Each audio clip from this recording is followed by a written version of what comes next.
Boa noite. Vocês estão bem? Mais 3 pontos para a conta, né, Roberto? Hoje. Então, não precisava falar aqui em cima, mas aproveitando, né? É tão raro acontecer que a gente aproveita quando acontece. Deixa eu fazer uma pergunta. Você já cumprimentou essa pessoa que está do seu lado aí? Já deu uma boa noite para ela? Disse, ó, você tá bonito demais hoje aí. De repente você tá solteiro, ela também. E é oportunidade grande que seu pastor tá te dando, meu irmão. Né? De repente é agora que vai acontecer aí.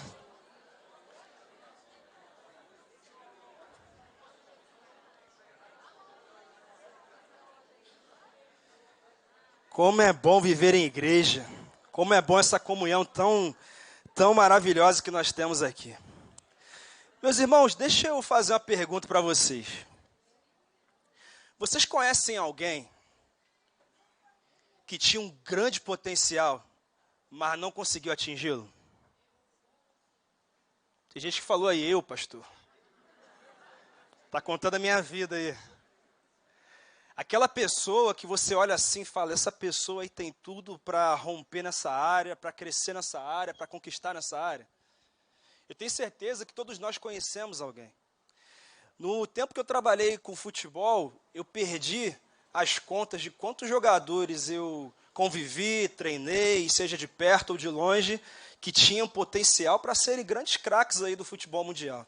Mas, infelizmente, uma parcela muito pequena que realmente conseguiu atingir todo o potencial que Deus havia colocado na vida deles.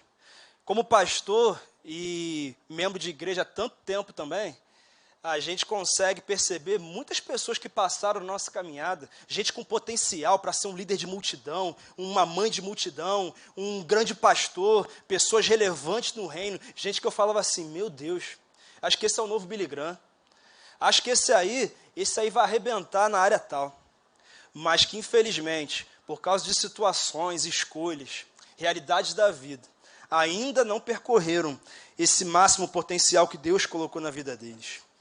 E a igreja de Cristo tem um grande potencial. Na verdade, o potencial da igreja é imensurável. Mas a igreja ainda não atingiu o seu máximo potencial, que já poderia ter mudado a história de toda a terra. E você sabe por que a igreja ainda não atingiu todo esse potencial? Porque eu e você, que somos a igreja, ainda não atingimos o nosso máximo potencial. Será que você vive de acordo com o potencial que Deus colocou na tua vida? Será que você vive em família, na sua carreira, no seu ministério, nos seus projetos e sonhos, na medida que Deus te criou para viver? Essa é uma pergunta que todos nós precisamos fazer, porque potencial é uma das palavras mais maravilhosas em qualquer língua. Ela tem a ver com olhar para o futuro com otimismo. Ela tem a ver com uma gama de possibilidades que podem me fazer chegar aonde Deus sonhou para a minha vida.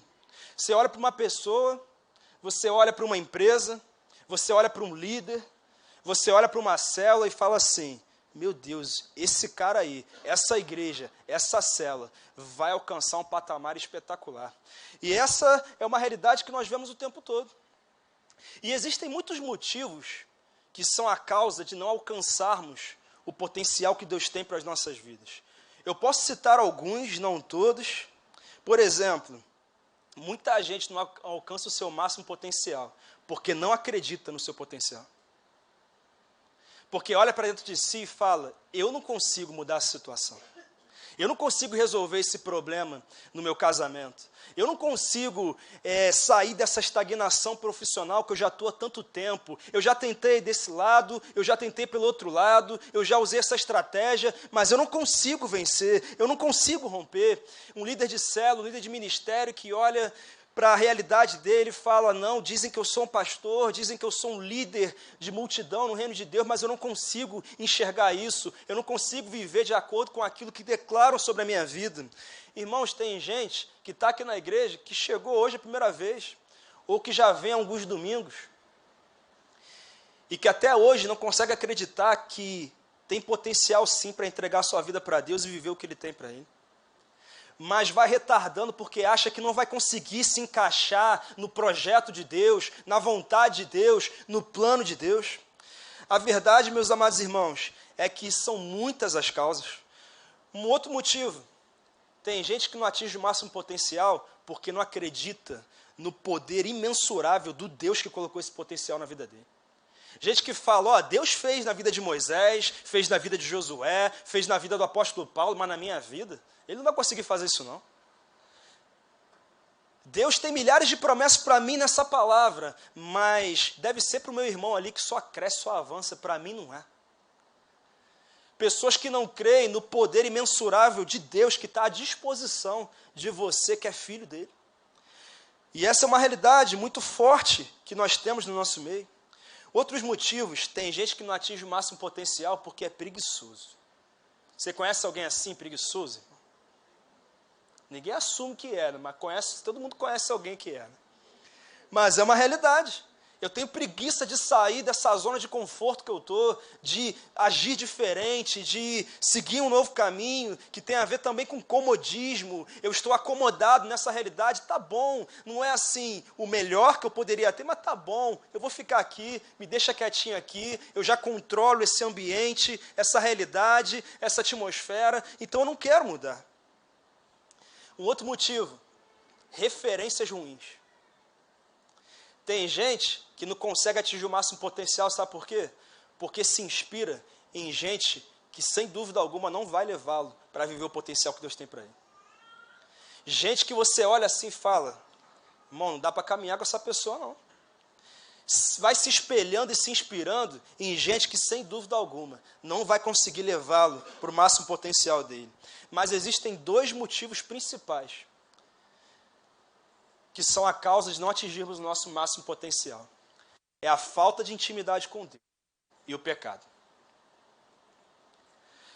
O pecado trava o potencial que Deus colocou em nós, enquanto a santidade destrava todo o caminho vitorioso que Ele sonhou para os seus filhos.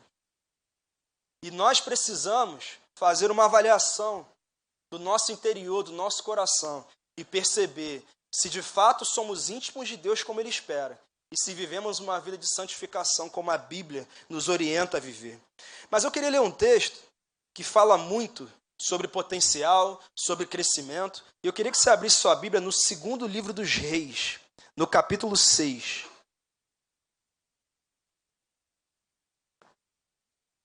Segundo livro dos Reis, no capítulo 6, do versículo 1 ao versículo 7. Vai ser projetado aqui também, mas você também pode compartilhar aí com o seu irmão que está do seu lado. O texto diz assim: os discípulos dos profetas disseram a Eliseu, como vês, o lugar onde nos reunimos contigo é pequeno demais para nós. Por que não vamos ao rio Jordão? Lá cada um de nós poderá cortar um tronco para construirmos ali um lugar de reuniões. Eliseu disse, podem ir. Então um deles perguntou, não gostarias de ir com os teus servos? Sim, ele respondeu. E foi com eles. Foram ao Jordão e começaram a derrubar árvores. Quando um deles estava cortando um tronco, o ferro do machado caiu na água. E ele gritou, ah, meu senhor, era emprestado? O homem de Deus perguntou, onde caiu?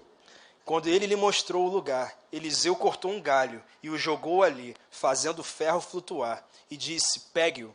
O homem esticou o braço e o pegou. Irmãos, esse texto talvez seja muito conhecido por algumas pessoas, por outros um pouco menos conhecido, mas ele tem princípios muito interessantes para nós falarmos do crescimento que Deus tem para a nossa vida. Ele começa citando um homem que, sem dúvida alguma, era um homem relevante que atingiu seu máximo potencial. Ele começa falando do profeta Eliseu. O profeta Eliseu foi um homem que serviu a Deus acompanhando o maior profeta de Israel, que era o profeta Elias. E um dia ele está com o seu discipulador, com o seu líder, com a sua cobertura, e ele chega para ele e fala assim, olha aqui, Senhor, eu quero só uma coisa antes de você ir embora. Eu quero receber porção dobrada do espírito profético que está sobre a tua vida. Uma coisa só ele pede para o representante de Deus para a vida dele. E obviamente que ele recebe. E ele recebe porque Eliseu não pediu para ser um profeta, ele não pediu um cargo, ele não pediu uma função. Eliseu chega para aquele homem de Deus e fala: eu quero crescer, eu quero romper, eu quero algo maior, Deus tem algo maior para mim, então por favor, derrama mais da tua presença sobre a minha vida. Sabe o que eu aprendo com Eliseu, irmãos? Que Deus nos responde conforme a intenção do nosso coração.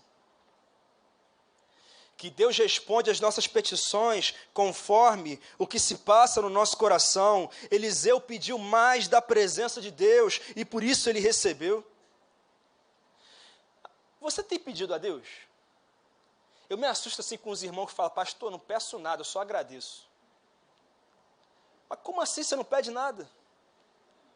Se a Bíblia o tempo todo diz pedir e bater e clama a mim e o tempo todo a Bíblia diz peçam, peçam, peçam. Deus está dizendo peçam a mim. E a gente fica às vezes preso em algumas realidades, mas o tempo todo Deus fala sobre isso. E minha pergunta é: você tem pedido algo a Deus? Pastor, eu tenho pedido tanta coisa que eu não consigo nem compartilhar agora. Mas a minha segunda pergunta é: o que é que você tem pedido a Ele? Qual a intenção do teu coração? E a terceira pergunta é: o quanto você tem acreditado que um dia Ele vai fazer aquilo que você deseja? Sabe por que nós não recebemos algumas coisas? Por dois motivos. Primeiro, porque não pedimos. Segundo, porque, como diz o texto, pedimos e não recebemos porque pedimos mal, para gastar nos nossos próprios deleites. E quando eu vejo Eliseu pedindo algo que obviamente era da vontade de Deus, eu vejo Deus responder dele na hora. Irmãos, foi grande demais o que aconteceu. Ele recebeu, logo no momento que ele recebeu, a primeira coisa que acontece na vida de Eliseu, ele passa pelo Jordão a seco. Deus abre o Rio Jordão. Sobrenatural, não é? Ele continua avançando. Se ele parasse por aí seria uma coisa, mas ele continua avançando. Ele chega num lugar que ele transforma a água em vinho. Depois ele chega num outro local que as águas eram amargas e através da vida dele aquelas águas se tornam puras. Mas aí estava já algo grande, né? Mas Eliseu continua. Ele vai até uma mulher sunamita e ressuscita o filho dela. Mas não para por aí, Eliseu morre, irmão. E no túmulo dele estavam os ossos. De repente joga um homem morto no túmulo dele. Sabe o que acontece com o homem? Ele ressuscita. Até depois de morto, Deus realizava coisas sobrenaturais através da vida de Eliseu. Meu irmão, eu quero viver isso, você não quer não? Isso é poderoso demais. Eu aprendo com Eliseu que Deus nos responde conforme a intenção do nosso coração. Eu aprendo com Eliseu que antes de um crescimento humano, material, Deus deseja que vivamos um crescimento espiritual. Para você que é um empresário, um profissional liberal, você acha que Deus prefere prosperar um homem cheio de Deus ou um homem que não tem como prioridade?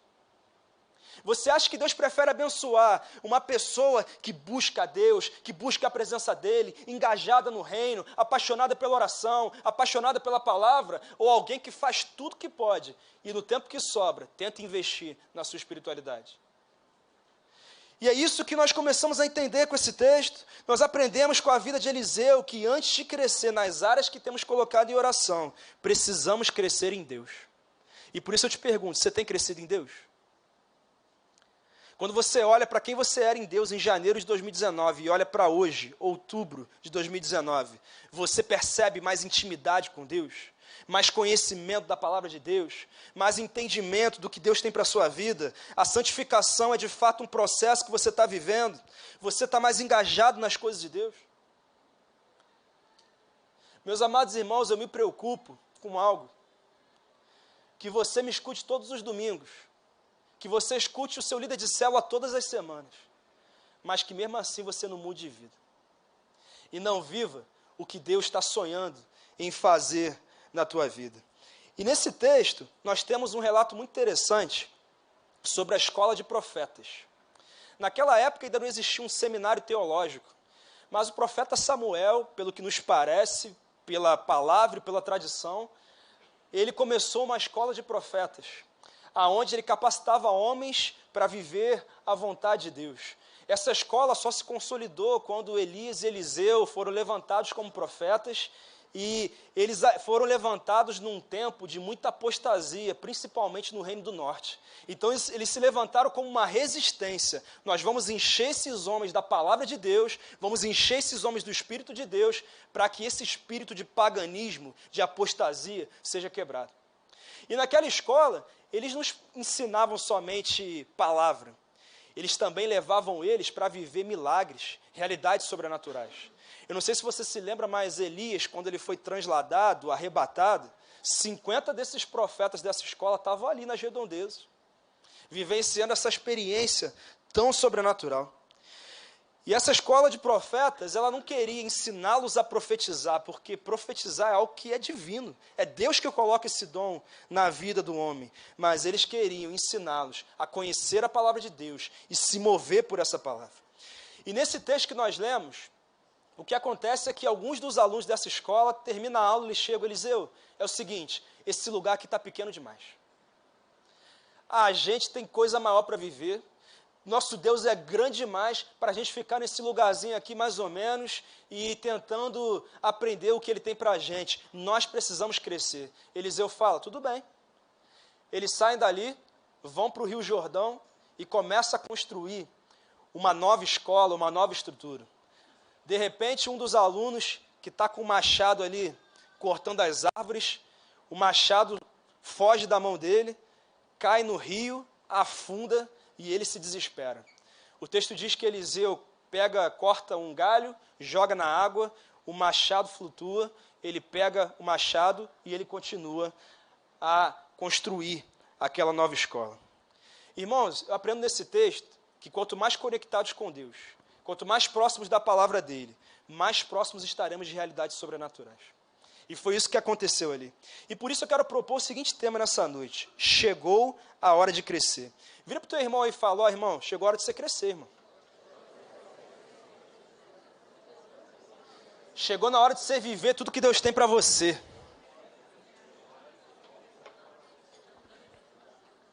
E isso é importante demais. E o primeiro ponto que eu trago para vocês é, você tem que desejar crescer e se cercar de quem tem a mesma visão.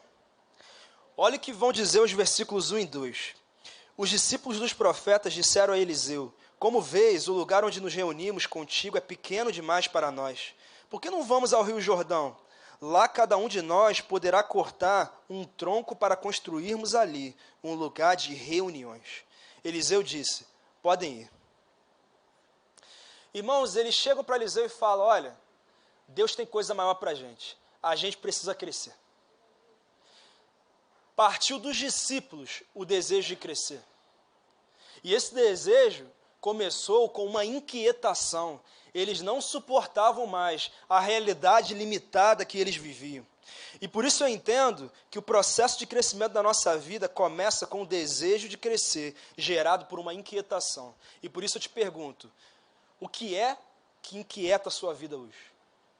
Você tem alguma inquietação em alguma área da sua vida? Tem algo te incomodando? Tem algo te machucando? O que é que você espera que mude nos últimos 3 meses desse ano? Porque esse ano está acabando. E tem coisa que na nossa vida ainda não mudou.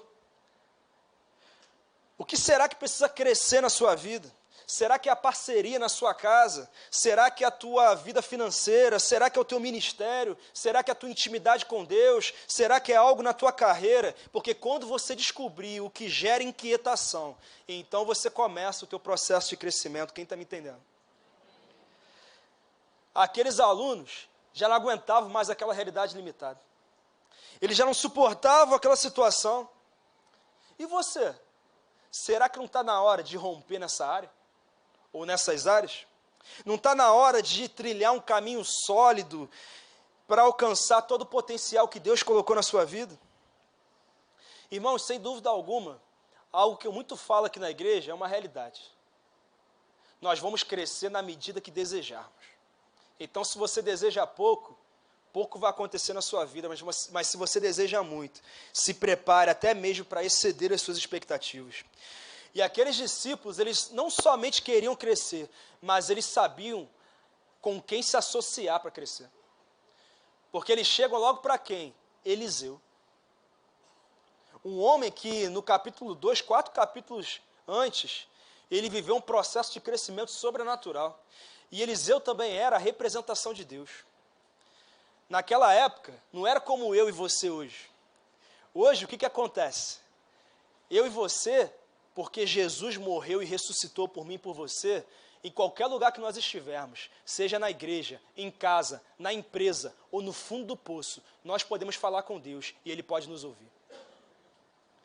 E Ele também pode falar com a gente. Mas naquela época, a realidade não era essa.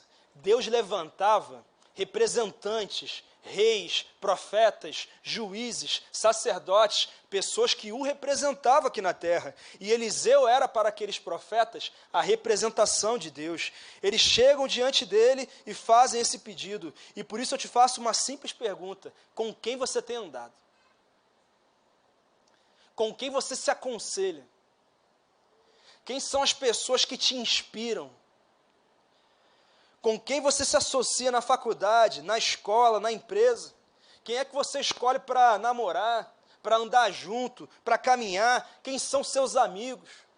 Gente que influencia a tua vida.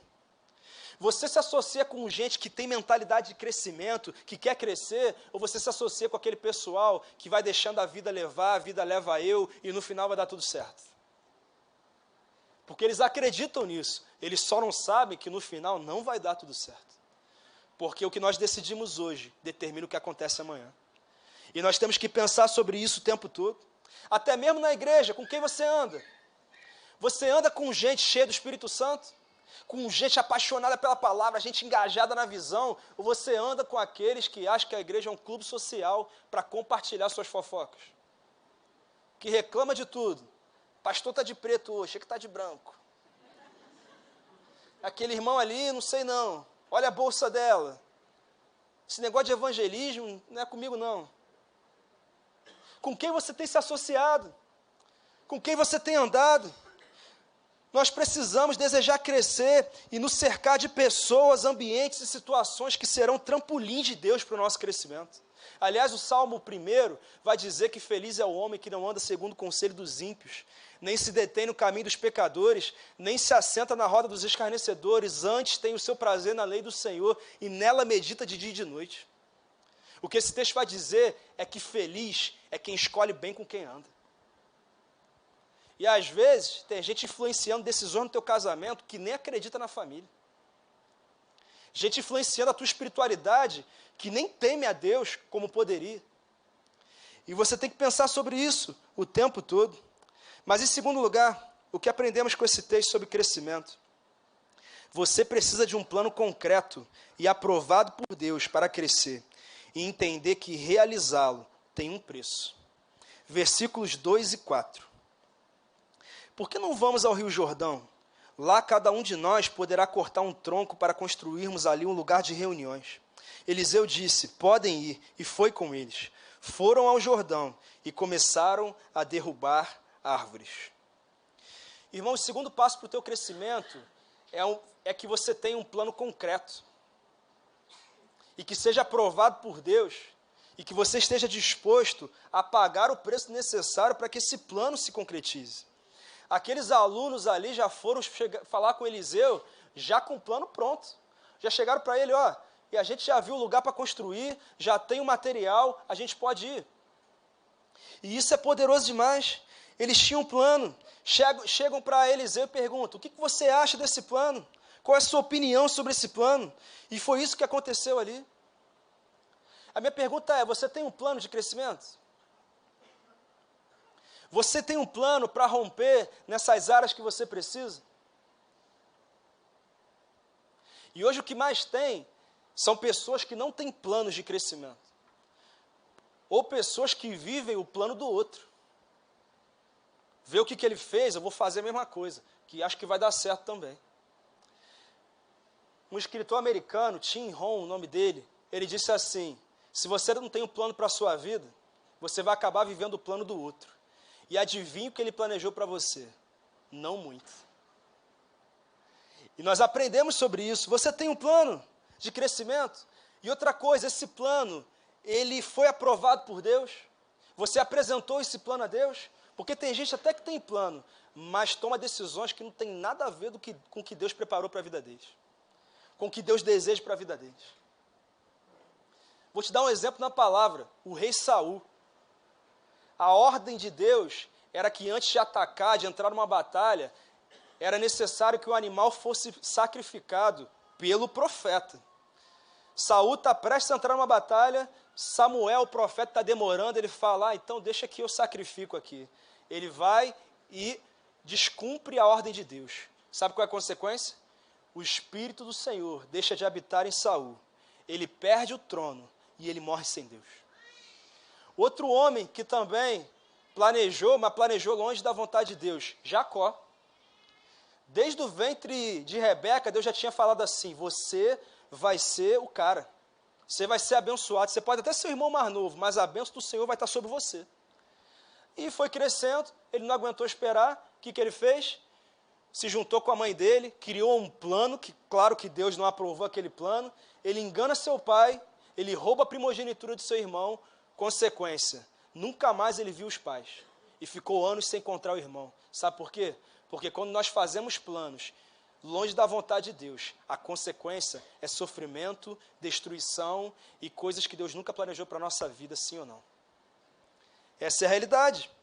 Você precisa ter um plano e pagar o preço para vê-lo se concretizar. Às vezes tem gente que chega, pastor, eu quero ser promovido, meu objetivo é esse, eu quero crescer na minha carreira. Irmão, isso é maravilhoso. A minha oração é para que você prospere e cresça como você nunca imaginou. Mas, você tem um plano para isso? Ah, pastor, eu tenho que aprender uma segunda língua. Ah, pastor, eu preciso entrar num curso de liderança. Ah, pastor, eu preciso me especializar em determinada área do meu caminho profissional. Pastor, eu tenho que chegar mais cedo no trabalho. Eu preciso ser mais responsável com as minhas tarefas. Pastor, é isso que eu estou pensando. Irmãos, eu estou falando isso porque sem um plano e sem pagar o preço, nós não vamos viver o crescimento que Deus tem para a gente. E crescer dói. Crescer dá trabalho. Lá em 2009, eu comecei a trabalhar ali com futebol e trabalhava com garotos de 11, 12 anos. E às vezes eles chegavam no treino com uma dor no joelho, que ninguém explicava o que era. E aí ia no médico, ia não sei aonde, fazia exame, até que o médico dizia, é a dor do crescimento. Por quê? Os ossos estavam se alongando, crescendo, mas as outras estruturas corporais ainda não estavam acompanhando a mesma velocidade de crescimento. Então, gerava uma dor, um incômodo, e faz parte. Aquela dor não é para destruição, aquela dor é para adaptação, para fortalecimento, para que ele cresça e se torne um homem completo, um homem pleno. E crescer dói mesmo. Tem dor que você vai sentir, tem preço que você vai ter que pagar, que não é para você ser destruído, para você se desesperar, mas é para você viver esse processo. E isso é importante, mas tem gente que fala assim, pastor, eu quero casar. E é uma bênção o casamento. É muito lindo que você queira investir na família, mas você tem um plano. Você que é solteiro ou solteira ainda, você está se capacitando, buscando a Deus, servindo a Deus, estudando, trabalhando, avançando, para que quando vocês se encontrarem, vocês já estejam mais preparados para um relacionamento, para um próximo passo, ou você está sentado lamentando que as coisas não aconteceram? Nós temos que pensar sobre isso. E você que já está namorando, você tem entrado num caminho para se preparar para esse próximo passo? Por exemplo, todo mês aqui na nossa igreja tem um namoro a 3. Último sábado do mês? Terceiro sábado do mês, 18 horas. Tem os irmãos que falaram, pastor, namoro a 3, isso aí não é da palavra não. Irmão, é homem, mulher e Jesus, Espírito Santo, a palavra de Deus, tá bom? Não se escandalize, é só um nome assim diferente, tá? Você estava com essa dúvida, eu resolvi agora essa dúvida. E o que é essa ferramenta? É uma ferramenta para você que é solteiro, você que está namorando e que está planejando o próximo passo, para você entender mais como dar esse próximo passo, como se capacitar, como viver um relacionamento abençoado. No próximo ano nós vamos ter também o curso One, que é o curso que tem um conteúdo poderoso para noivos. Será que você vai se inscrever? São 3 meses de curso, 12 semanas, Toda semana você tem que trabalhar, você tem que batalhar. Mas será que você está disposto? Irmão, sabe qual é um dos motivos de muito casamento acabar? Porque as pessoas entram na vida a dois sem ter a mínima ideia de como ela é. E aí começa a acontecer um monte de coisa que ele não sabia que ia acontecer, e aí ele se desespera, mas não sabe que é normal, e é comum e faz parte. Então, se prepare, se engaje, se capacite para isso. Fuja dos atalhos para o crescimento, irmãos. Não há atalho algum que te leve a um lugar que vale a pena ir. Anote isso aí, Dea. Eu não sei se vou conseguir repetir.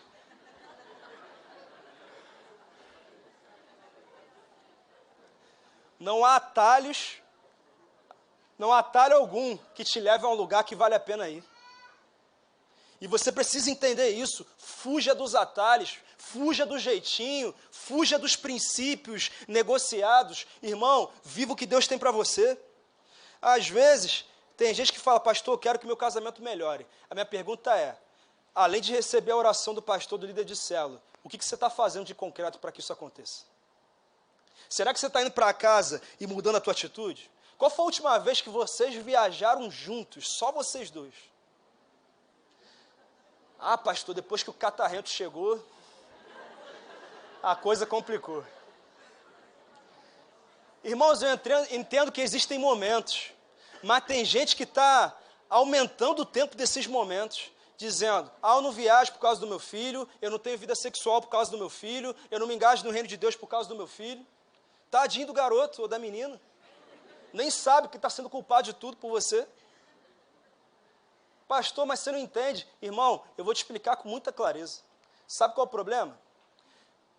Às vezes, o nosso único elo com o nosso cônjuge é o filho. Outro dia eu estava conversando com um casal e eu perguntei para eles, vem cá, quanto tempo tem que você não tira um tempo só vocês dois aí? Ah, tem muito tempo, e a última vez que a gente tirou, a gente só falou dela. Eu falei assim, como assim? E os sonhos que vocês têm? Sabe qual é o problema, irmãos? A gente não entende que o filho um dia vai embora, vai seguir o caminho dele. E se o único elo que vocês têm for o filho, quando ele for embora, vocês não têm mais ponto de contato para conectar vocês. Vocês precisam investir no tempo de vocês. Pastor, não dá para ir para Paris, tudo bem, irmão, não tem problema. Você vai para Barcelona, aqui na Serra, aqui, que é uma benção. E é bom demais, entendeu? É chique. Você faz uma selfie lá num lugar mais bonitinho e fala que está em Barcelona, pronto, irmão. É uma benção, ninguém vai reparar. É tão parecido. E a gente tem que pensar sobre isso. Será que você tem investido? E a vida sexual, vocês têm? Ainda bem que acabou aquele tempo que a igreja não podia falar dessas coisas, irmão. Aliás, sempre pôde, né? A gente que aprisionou a palavra, né? Mas graças a Deus que abriu os nossos olhos e curou nossa cegueira. Vocês têm vida sexual? Deixa eu explicar uma coisa que você já sabe. Biologia, eu não sou professor não, se eu errar, se é professor, me perdoa. Depois você me corrige. Mas o homem, ele é muito mais de contato físico. Para o homem, o sexo é uma necessidade muito maior. O homem o tempo todo te procura. Se não estiver procurando, alguma coisa não está legal, você tem que avaliar isso aí. Tem que conversar para resolver. Mas é natural que ele procure o tempo todo. E aí quando você vai dizendo não semanas seguidas, meses seguidos, você vai ter um maridão estressado na sua casa. Mas não é porque ele não é cheio do Espírito Santo, mas é porque a necessidade dele não está sendo suprida. Os homens estão dizendo, fala mais, pastor. A hora é essa. É agora. A hora é essa, Senhor. É desse jeito. É desse jeito que tem que ser. É por aí mesmo, né?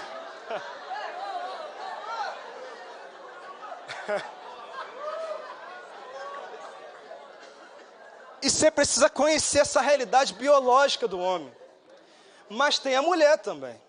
A mulher também precisa do sexo, mas não tanto quanto o homem.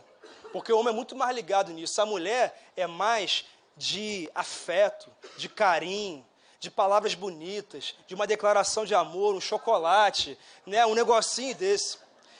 E aí quando você faz isso, fica mais fácil. Mas quando você não faz, aí você ouve. Você faz o que quer a semana toda, agora que é graça, né? Olha o que você falou hoje aí, agora você quer festa. É ou não é assim? E a gente, não estou indo na sua casa não, irmão, só muda o endereço mesmo. E a gente tem que conhecer um ao outro. A gente tem que entender um ao outro. E a gente tem que respeitar um ao outro. Então, se eu não consigo cuidar da necessidade do outro, fica difícil também de eu exigir que a minha seja suprida. Então, a gente tem que pensar sobre isso. Meus irmãos, resolver o problema do seu casamento é muito mais do que uma oração do pastor de cima do púlpito. Isso é bênção, isso é importante. Mas você tem que sair desse culto, ir para casa e decidir baixar a guarda. E decidir reconhecer que você também tem que ajustar algumas coisas. Assim como ele ou ela também tem que ajustar. Tem gente que fala assim, pastor, eu quero arrebentar no ministério, pastor. Eu quero multiplicar, eu quero crescer, eu quero batizar, eu quero ganhar o mundo, eu quero ganhar as nações. Irmãos, isso é lindo demais, o meu sonho é que todos desejem isso. Mas existe um caminho, existe um preço. Eu não conheço nenhum homem de Deus que revolucionou a história, que não precisou pagar um alto preço. Martinho Lutero, para ele conseguir declarar a reforma protestante, ele teve que enfrentar uma igreja, uma liderança eclesiástica feroz, assassina, maldosa. Moisés, para ele conseguir levar o povo até onde precisava levar, ele foi desafiado, duvidaram da liderança dele, duvidaram da intimidade dele com Deus. Um dia ele sobe um monte, fica 40 dias de jejum e oração, ele desce, o rosto dele brilha, ele é tomado pela glória de Deus, e então as coisas acontecem. O apóstolo Paulo escreveu aos Tessalonicenses, orem sem cessar. Ele sofreu açoite, chicotada, 2 naufrágios, foi picado por cobra, foi chamado de incircunciso e tudo que é possível. Mas ele batalhou e ele conseguiu fazer a parte dele. Sabe, irmãos, eu aprendo que a salvação pode ser de graça, mas a unção tem um preço. E nós temos que pensar sobre isso. Você precisa de um plano concreto, aprovado por Deus, e também precisa decidir pagar esse preço necessário. Você ainda está aí? Mas em terceiro lugar,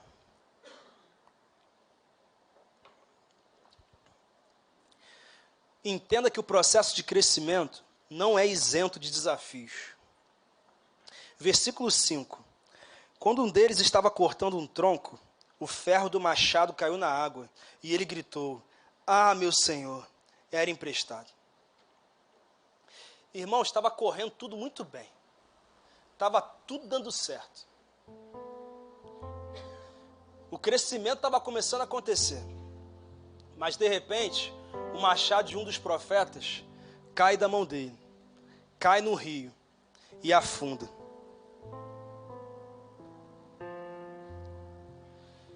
Deus nunca falou que se entregar para a vontade dele nos livraria de desafios. Ele falou o contrário.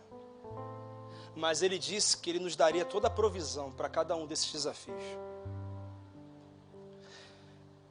E naquele momento, Deus estava ensinando para aqueles profetas algo que eles precisavam aprender.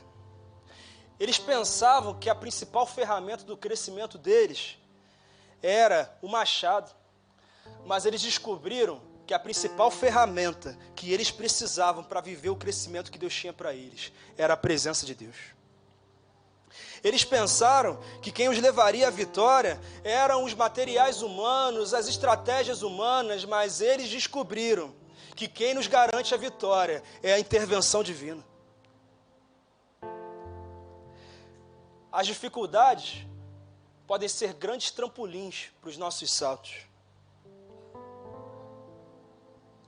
As dificuldades podem nos ensinar muito.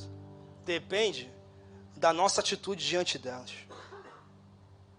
E um profeta deixa o machado cair. E todo mundo pode um dia deixar o machado cair. Talvez você já tenha deixado o seu machado cair. Parecia que estava indo tudo bem. Mas, por alguma questão, aquilo que parecia estar sob controle não estava mais. Você pode ter errado na vida. Eu também errei. Ainda erro. Você pode ter errado no casamento, na família, você pode ter errado nas finanças, você pode ter errado na saúde, no ministério, na igreja, na tua vida com Deus. Mas eu aprendo nesse texto que se o machado não tivesse caído, se eles não tivessem perdido o controle, eles não entenderiam que quem nos conduz à vitória é o Senhor. Que por mais que nós sigamos da melhor maneira possível e façamos tudo o que podemos fazer,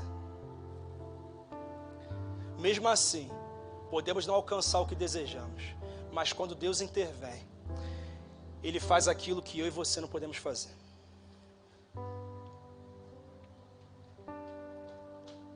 Se o machado não tivesse caído, eles nunca teriam acesso àquela experiência sobrenatural.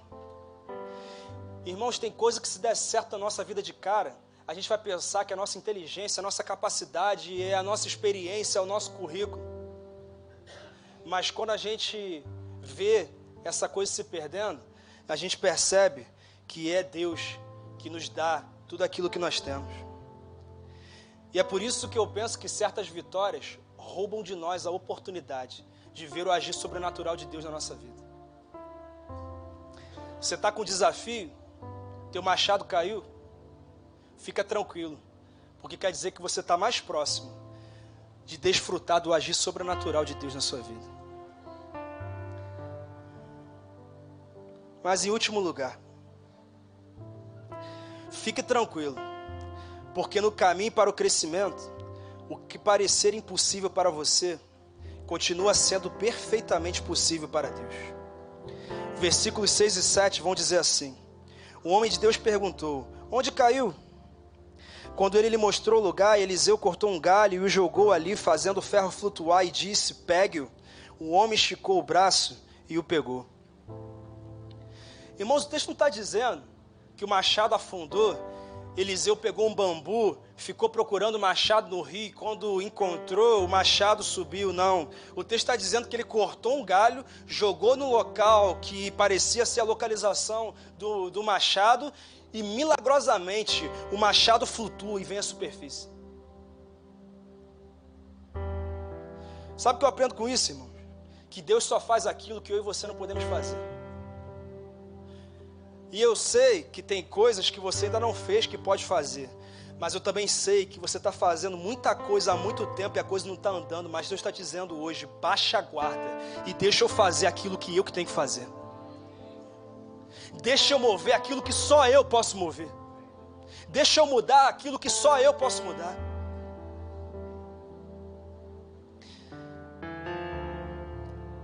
Esse texto está no Antigo Testamento.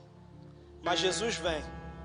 E lá em Lucas 18, 27, ele diz assim: o que é impossível para os homens é possível para Deus. Sabe, meus irmãos, você está enfrentando alguma luta impossível? O que é impossível para os homens é possível para Deus. O teu machado caiu, deixa Deus trazer de volta esse machado. Você perdeu o controle, tudo bem, entrega o controle da tua vida para Ele. As coisas não estão como você sonhou, tudo bem, fala para Ele: Senhor, se não está como eu sonhei, eu quero que esteja como o Senhor sonhou. E naquela época, eles precisavam do machado.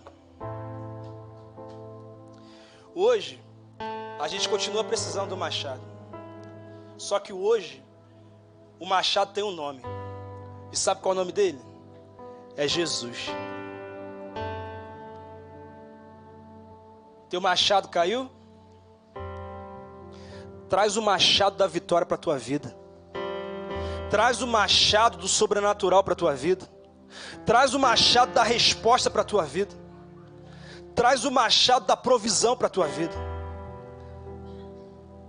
Hoje, só tem um caminho que nos conecta com a bênção de Deus, com as promessas de Deus, com os sonhos e com os projetos de Deus. E o nome dele é Jesus.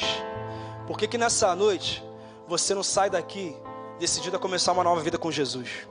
Porque nessa noite você não sai daqui dizendo: Senhor, eu baixo a guarda, e a partir dessa noite eu quero começar um novo tempo em que o Senhor vai me conduzir, o Senhor vai me inspirar, o Senhor vai mudar a minha história, o Senhor vai abençoar a minha casa, o Senhor vai cuidar das minhas finanças, a tua provisão vai ser plena sobre a minha vida. Por que você não toma essa decisão nessa noite? Quero pedir para que a igreja feche os olhos e abaixe a cabeça.